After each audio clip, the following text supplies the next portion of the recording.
It's time for us to get engaged and get married, or it's time for me to move on. The first season, I can excuse it. The first season, your partner's like, hey, things aren't going too great. I want to get married. And you're like, I don't know. And they're like, well, there's this like really fun like Netflix show that we can apply for. I will understand that. Second season though, the second season, why would you willfully go on the show with your partner? I just don't know. Like literally if my partner We get engaged at the end of this process, or we will break up.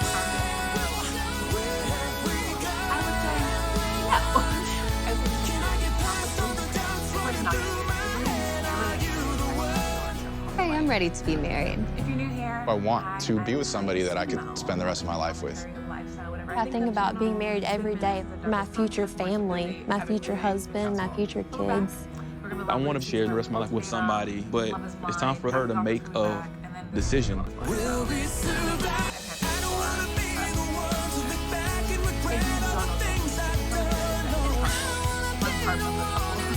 That's why I'm giving Roxanne the ultimatum. That's why I'm giving Alex an ultimatum. Has decided that they want to be married, and the other person's just like, maybe not now, maybe not ever. I just don't know if that's for me. And they're like, okay, cool. Well, I'm not cool with that. So I want us to be married. If you're not okay with that, like I'm gonna step on. So basically it's a step on or step off situation. So they go on the show and you basically have like a dating period where you're doing all the other people who are unhappy in their relationships, and then okay, they're not unhappy with the relationship, but you like get the point. And then you have a trial marriage, which is for 3 weeks. Prior seasons, I swear, I literally swear it was 2 weeks. If you like, I swear it was 2 weeks, but I think 2 weeks was too short. I think 3 weeks is also kind of too short, but if you hate them, you hate them swoon.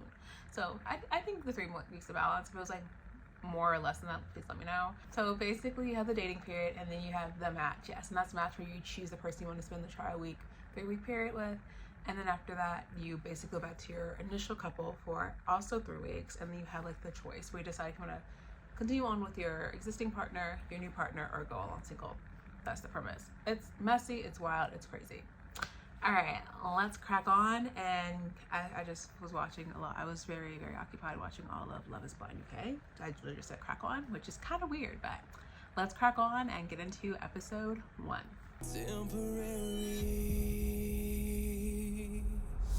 The very first couple that we meet are Roxanne and Anthony. Roxanne's like the stereotypical boss bitch, got her own business, got her own bag, like went to had a lot of high expectations. She's smart, she's cute, she's attractive. Her hair, But I met her. hair, like I was like, oh my God. Her lashes, her tan. She's flawless and a business owner. Like very, very bad, like baddie energy, like very baddie energy. And then we have Anthony.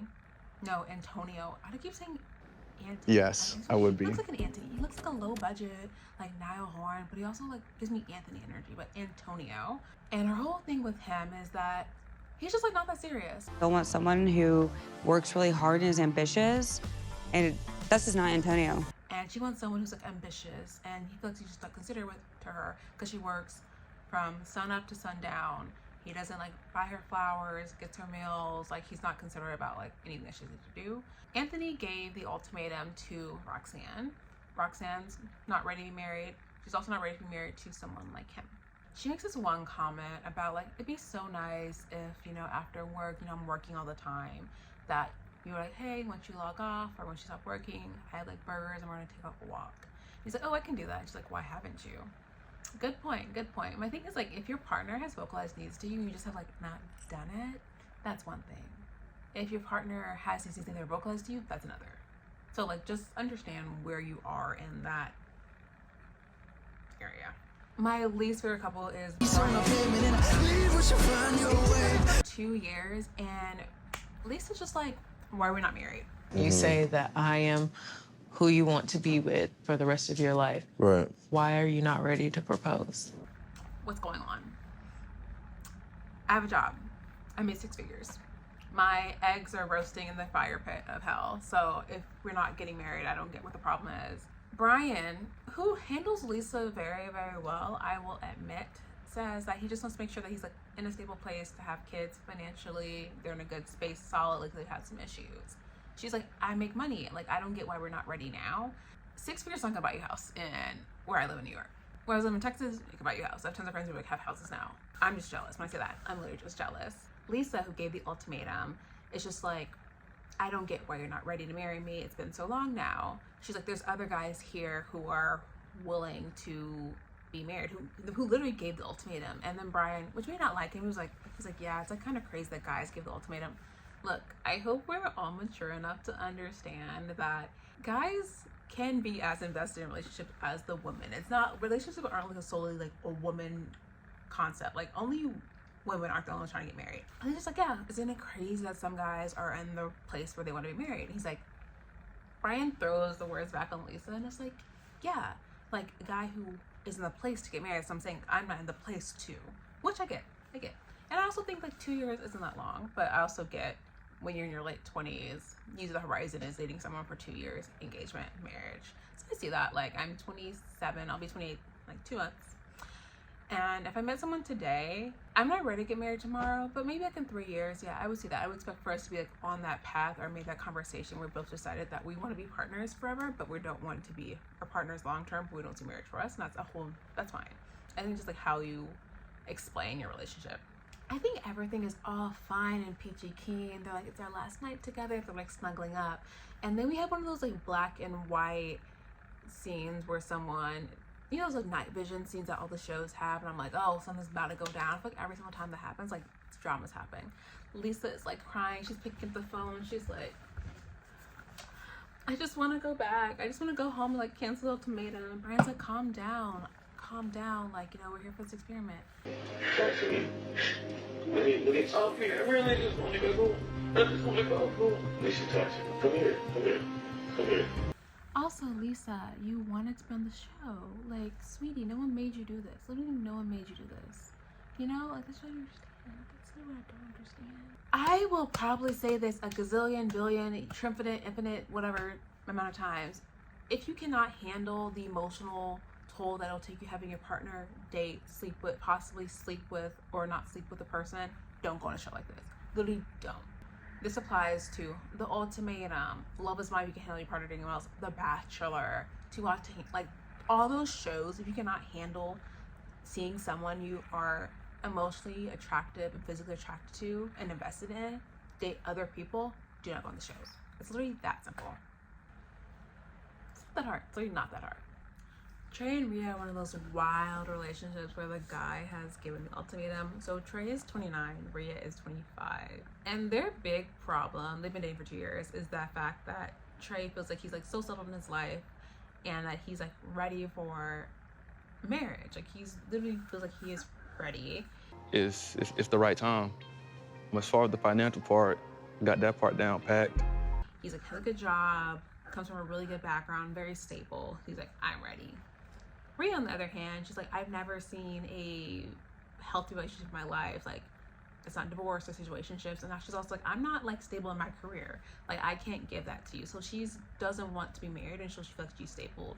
Trey, though, is like, I can do that for both of us. Like, I can be the provider. Like, we live together, so obviously he probably pays like the house and like stuff already. So like, I can be the provider. Like, that's what I want to be. But Rhea wants to be like, I want to also say I got this, which I get that imbalance. You know, I think the show just shows you like how interesting people's viewpoints on marriage is. I don't think you have to be ready for marriage. I think you have to be in a place to accept the person you're with. Like, if I meet my person tomorrow, or the person I think is a great fit for me, I'm not gonna be like, oh, I don't want to get married for like 25 years. I'm like, oh, sure, you seem solid. No, like, not like flippant like that, but like, you get it, you get what I mean. Alex and Kat, I just want to say that, like, I don't dislike them as people. I dislike them as a couple. But I also kind of dislike them. You know, it's just weird. It's weird.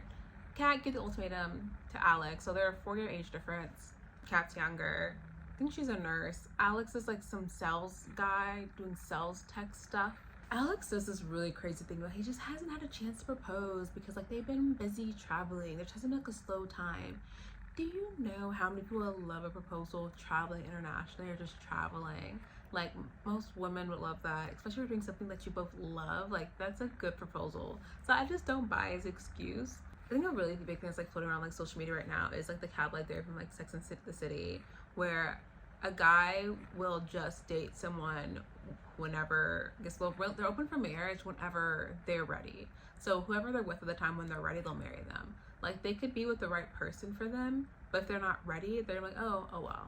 Now we're on to dating week. So this is where they all get to date each other. It always like starts off at a pool party vibes. Do not know why. I think it's like she's a hotel, but it's like really weird. Like you just need to see everyone like a swimsuit. I'm just gonna blast through like some clips of the conversations. Like I don't really care about this part. Like it's interesting, but like not that interesting. Like I kid you not, Netflix probably spends like maybe 8 minutes on the first meetings of everyone. Like it's not that serious. Felt like so ready. I think I'm ready to actually do something worthwhile and meaningful with my life. My career's amazing. I make great money. There is one couple I do want to talk about because like I just found them very interesting because they're definitely one of those couples who would like never meet each other in the wild. They would not be in the same place at all. Like you can't convince me that they would be. Is Raya, whose partner is Trey, and then we have James, whose partner is Ryan. It's so confusing because their names are exactly the same, but they're completely different people. They end up bonding over the fact that they had like similar childhoods. Sunday, like I spent a lot of time alone.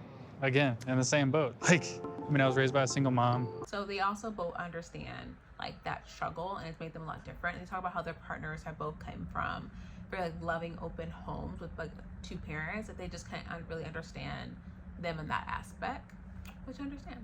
Oh, as someone who comes from a single parent household, my dad would be upset about that, but like we're better now. We're good. They do this thing where they're like, it's like late night, they're all like drinking. Again, drinking on the show, I guess it listens you up, but it also leads to some wild situations. What was your best date? The person who's the ringleader of like, who's your best date? Any guesses, guys? Lisa. I know I say here that it was Lisa who was instigating everything, when in fact it was Roxanne who actually started everything, but as you can obviously see in the next clips, Roxanne just had a simple question. Like we would all ask, oh, who's our best date? Simple, innocent, we're drunk, we're having a good vibe, fun. It's like vibes. But then Lisa escalates it with the comment, hey, I will literally choke you. That's insane. That's like too much there. And I know you're like, oh, don't call. No, her actions are going to be proceedingly insane as we get into this. Lisa, she's a little off. A little tipsy, little on her cup. She's just like, yeah. She's like, so who's everyone's best date? You don't have to answer that, bro. You don't have to answer that. Yeah, don't do it. I will choke you on camera. And then I think at some point, either Trey or Ryan says like, oh no, our best dates have been like each other. She's like, okay. But her partner, Brian, has been a little more tight-lipped. And also, I think Raya does at some point say like, oh yeah, no, mine's been Brian. I think I noticed that we had way more in common. That's crazy. This girl does not like that. Girl does not like that at all. So Brian and Raya this are is the like, other sisters as well. There's other sisters. What other sisters you like? You guys. And Raya comes over with her little cup, and she's just like, I'm going up there. oh. So what are you guys talking about? What do you think we're talking about? Tell me, what do you think we're talking about? Brian's silent. Ryan's like, oh, like dating, like our past, like what we're supposed to talk about. Lisa's not feeling it. Lisa's not having it. Lisa is just like, I think you don't see, like, so things are different between like you and like me. Me, I love this man. I want him. Okay? Like, I gave the ultimatum. I actually like him. I love the person that I came here with. I gave him the ultimatum, not the other way around. What's that got to do with anything? You got the ultimatum because you don't love your man. I love mine, okay? It's like so dramatic for no reason. And at some point, like, Raya's like, okay, I'm just gonna like get up and go. Lisa proceeds to keep going off on Brian to the point where they're standing. She grabs her cup and like, I need to do all that, but you get the point. Like she grabs her cup, throws a drink at him, and think like slaps him on the face like that, like a boink. You know what? You can go ahead and talk to the girl. I really don't care. Absurd. I was just like, I think people really want to shut at this point. There's so many people who want to shut because like, who is going to want to be in a relationship with Lisa? Who, after you see all that, is going to be like, yeah, I think she seems so great. Like, I literally want to be with her. No one. Literally no one's going to do that. I think I miss talking to a camera. That's why I realized, like, doing this. I do miss doing that. So I'm going to make sure to, like, prioritize, like, my content and, like, you guys.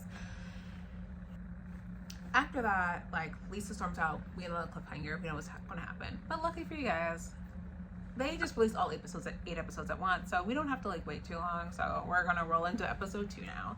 Episode 2 picks up where we left off with Lisa storming out of the freaking club bar. She looks great though. Like her hair is like in these little cute little ringlets, and she's like a little ponytail. Like she looks adorable. Like I love it. She looks so cute. I get that it's a stressful situation, but the thing that lost me about this was how derogatory Lisa was talking about Raya in the situation. So you already know while I'm upset. We sat here and talked, and you're like, I love you, and I'm in love with you, and I want this, and I want that. This bitch ain't got nothing to offer, and that's who you connecting with. Why? Because she's probably easy and can give you some ass. Like, there's no reason to be that disrespectful to another woman. Like, there's just not. There's not. You can't convince there is. There's just not.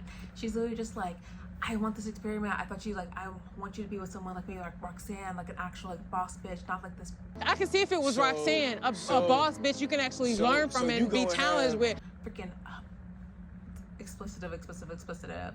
You know, you probably just want her because she's like easy. She has like nothing to bring. She's like stupid. And I'm just like, there's no reason to say that. You've known her for like a day or two. Yes, she's figuring out things on her own. Like, yes, she's 25. Yes, she's a little younger. But there's no reason to talk to her about that. And, like, on the reverse, we see clips of Raya being, like, she just, like, made me feel, like, bad about myself. Like, maybe I'm not good enough for Brian. But also, maybe I'm not good enough for Trey, you know? Like, it's like, not okay to say that. It's just not. And, like, in that moment, I can, like, see why he would not want to marry her if, like, if, like, those are her, like, expert, like, her outburst or like that. But you can tell he's, like, so reined in. So either he's just, like, really good or he's, like, really trained. Don't know what it is. And, like, they're literally just having this outside. You see people walking by. I feel like if I saw this happening, I would just, like, be stopping and staring. I'd be like, I'd get my phone and I'd be like, is this name for one of those like Netflix shows I don't know about? I don't know. But also you could be like, oh, it's just like a Tuesday. I don't know. I don't want anything bad to happen. Twist and turns. We're nearing the choice. And so some of the couples that like are forming bonds are gonna be, who are my favorite at this point? I'm not gonna lie. Alex and Roxanne. Roxanne really likes the fact that Alex is a grown adult man. Like, she really likes that, oh, he like started his own business, which she thinks is like so fun, like about investments. Like, she loves that about him, which is an interesting thing to really appreciate about someone. I get ambition, but that you have like I guess like it's just so different than Antonio. She's like so like he's just so different than Antonio. And Alex also likes that about her. That she's like driven. She got her own like bag. That she has her own energy. They like, think a lot of the same. They also come from very similar like parental backgrounds. Like their parents have been together for like 30 plus years, which is so weird that they brought this up because like they're both the person that like their partners gave the ultimatum to. My whole thing. That's my favorite thing. I swear it's my favorite thing. It's my thing that I want to get married, and yes, I've been given the ultimatum. Like, let's take a step back. So you both got the ultimatum for your partners, but they keep talking to each other about the fact that, oh no, they want to be married. They see themselves being married. So I guess it comes down to that they don't see themselves being married to the person that they're with, which is like fine, which is all good, but like just say that, you know? Like literally just say that. To make my point when I first opened, like my first part of this video, if you know that, what are you doing, you know? Antonio and Kat are like also opening up to each other. Again, another like little couple switch, which is like interesting. Yeah. Like one of Roxanne's hesitations with me was that like I just never really had a good job. Nothing too much to talk about here. Like they seem fine. They like each other. They're like open to each other. So for some mythical way, Brian and Lisa are still here. Brian has a connection with Raya as well. So Raya has a connection right now with both Brian and James. One of the things I really enjoyed about getting to know you, like something that I feel like we connected on a lot. They're very different people, but like I think Brian and Raya are cute together. I'm not gonna admit, and also, it's hard on the first time watching this to remember everyone's name because like there's 10 people. It's like not that hard, but it's like also hard because I've never heard these names before in my life until like 3 days ago. And then we also have Lisa and Trey, who are also bonding each other. Another little couple switch. Very interesting. Already not at the same page and thinking marriage as you. So it's automatically triggering. Yeah. Trey also has a connection with the girl whose name is also Rhea, but not Rhea, Ryan. And they bond over the fact that they come from very similar backgrounds again. loving household. They're like from like neighboring cities in like the Carolinas, north or south. I don't know which Carolina. Okay, my bad. And they really bond on that, and like they're cute. I think that what I'm most nervous about is, as we're narrowing it down, I don't know if you feel the same way about me. You know what I mean? Well, I do. I really like you. Again, I don't know when they meet each other, but I guess they would be because they're from like neighboring towns. Now we're going into the choice. So everyone's doing their dramatic walk. They're like walking. They're like slow-mo is happening. And I don't even notice this until Nick Lachey points it out. He's alone, by the way. I'm like, is Vanessa not also contractually obligated to be there at the same time? Is she not? If she's not, like, great for her. I'm glad she got out, but hey. You probably noticed the 2 chairs that are empty. Oh, I'm like, oh, we're missing Elisa and Brian. They must have quit the show because, like, they should fucking quit the show. I'm not surprised at this point. I'm literally not surprised. Lisa and Brian have decided to remove themselves from the experience. The music's dramatic, and it's just like, as you can see, they're not here. So Lisa took a pregnancy test. That she had taken a pregnancy test. Everyone's like, did it come back? Guys, of course it came back positive. Otherwise, why the fuck is he talking about? But anyway, they're like, he's like, it came back positive. Dun dun dun. That test came back positive. Episode ends. Again, I will admit my thoughts here were not nice. I thought maybe she was lying about being pregnant because it was just a little bit too suspect. Because shows like this do blood panels, they do psych evals, they do the works on these people. So the fact that they did not catch a pregnancy before filming, very interesting. And she does self-pregnancy tests. She was like, oh, no, I want to get tested. Interesting. And I understand that contraception, contraception? Is that not the same name of like getting pregnant? Like Jesus was like with Mary. Do you know what I'm saying? When the act of like being pregnant and like how the pregnancy like takes. I understand that sometimes it's not a quick thing. It's like it takes a while to catch. So that means they were like having sex. She got pregnant like in that period when they were like doing their test and that. Fine, valid. I did some Google searching and apparently she wasn't that pregnant. Someone was like, yeah, I literally went to her baby shower. Like she was freaking pregnant. The show was filmed September 2022, so it makes sense that you see her now and she's like not pregnant, but she had the baby. She just rebounded quick because like this is what she looks like now. Okay, so let's say she was a month pregnant conservatively, so September, October, November. Okay, so she gave birth in like May, June. Girl looks great. Girl looks great. Girl looks amazing. Alright guys, so that is our end of our recap of episodes 1 and 2 of the Ultimatum Season 2. Please let me know your thoughts down below. Like, who do you think is going to last? Who do you think is going to be chosen? Like, do we like this show? I mean, I enjoy it, but like, it's absurd that people go on it. I'm thankful for every person. Like, if you're applying for the Ultimatum Season 3, go off. You should not. You should rethink your life, but I will watch you and I'm very excited. Alright, that's all I have, guys. Thank you. I will be back with episodes 3 and 4 of the Ultimatum on probably Tuesday. So you probably see this video get released Sunday, Tuesday, and then probably will release the other episodes so I'll probably be a little bit of a lag, but like not too bad. It's just hard when they do batches, you know. It's hard to like do 8 episodes. Like, alright, that's all for me. Alright, bye.